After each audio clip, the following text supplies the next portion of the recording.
आज बुखार तो है, लेकिन आप सबको देख के खुशी ही होती है। बहुत समय से आपकी मांग थी कि खैरागढ़ जिला बने। आपसे बघेल जी ने ये वादा किया उपचुनाव के समय कि करेंगे, और जैसे ही नतीजा आया उसके 3 दिन के भीतर खैरागढ़ का नया जिला बन गया। छत्तीसगढ़ की माताओं बहनों के लिए महतारी न्याय योजना लागू करेंगे, जिसमें प्रति सिलेंडर के रिफिल करने पर 500 रुपए की सब्सिडी आपको दी जाएगी। कांग्रेस सरकार बनते ही प्रदेश के 49,63,000 उपभोक्ताओं में से 42 लाख उपभोक्ताओं जिनकी 200 यूनिट बिजली से कम है, उनका बिजली बिल पूरी तरह से माफ होगा। बाकी 7,63,000 उपभोक्ताओं को 200 यूनिट तक बिजली मुफ्त मिलेगी।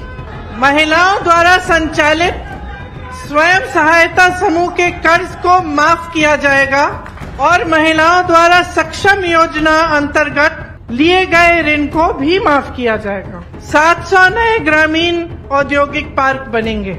अभी 300 पार्क हैं, आगे 1000 ग्रामीण औद्योगिक पार्क हो जाएंगे। राज्य के सभी 6000 सरकारी हायर सेकेंडरी और हाई स्कूल को स्वामी आत्मानंद इंग्लिश और हिंदी मीडियम स्कूलों में अपग्रेड किया जाएगा। बहुत बढ़िया घोषणा है ये। सड़क दुर्घटना और अन्य आकस्मिक दुर्घटनाओं में छत्तीसगढ़ निवासियों को निःशुल्क स्वास्थ्य की सुविधा मिलेगी।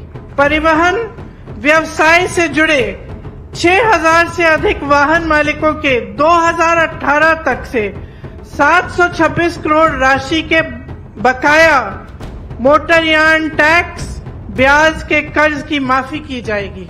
सरकार बनते ही किसानों से तीवरा को एमएसपी में खरीदा जाएगा। देश भर में जितनी बेरोजगारी आज है 45 सालों में नहीं हुई है, इतनी बढ़ गई है बेरोजगारी। छत्तीसगढ़ वो प्रदेश है जिसमें पूरे देश भर से सबसे कम बेरोजगारी है। आज पलायन बहुत होता था, नौकरियां नहीं मिलती थी प्रदेश में, लोग जाते थे शहरों में, बड़े बड़े शहरों में, अन्य प्रदेशों में रोजगार ढूंढने के लिए। आज आपकी परिस्थिति ये है कि आज के खेती किसानी छत्तीसगढ़ में बढ़ रही है। आप क्या सोच सकते थे कि जहां पूरा उत्तर भारत जूझ रहा है आवारा पशुओं की समस्या से, आपकी जैसे बहनें सुबह से लेकर शाम तक धूप में पहरेदारी करती हैं अपनी खेतों की, कि आवारा पशु आएगा खेत खा जाएगा, रात को भी नहीं छोड़ते, किसान रात भर बैठे रहते हैं। और ये आज का सिलसिला नहीं है, ये 5-6 सालों से चल रहा है। क्या आप सोच सकते थे कि आपके यहाँ ये समस्या हल इस तरह होगी कि आप उससे कमा भी जाएंगे, कि गोबर खरीदा जाएगा आपसे? हम समानता की बात करते हैं, हम कहते हैं कि सबको शक्ति मिलनी चाहिए, सबको सत्ता मिलनी चाहिए। जो जनता की संपत्ति है वो योजनाओं द्वारा जनता के लिए कार्य करके विकास करवा के जनता के हाथों में वापस जाना चाहिए।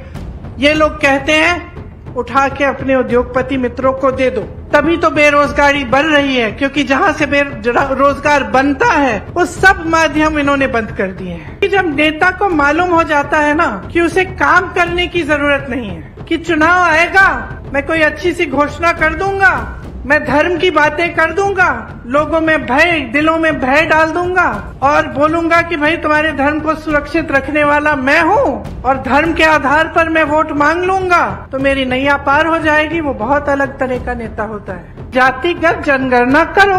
बिहार में जब गिनती हुई तो पता चला 84% ओबीसी SC ST हैं। अब 84% ओबीसी SC ST हैं, लेकिन आप जितने भी देश के बड़े बड़े आप देखो, चाहे आप उद्योगपतियों को देखो, चाहे मीडिया वालों को देखो, चाहे आप सरकार के सचिवों को देखो, चाहे कहीं भी देखो, तो ये 84% आपका प्रतिनिधित्व नहीं दिखता।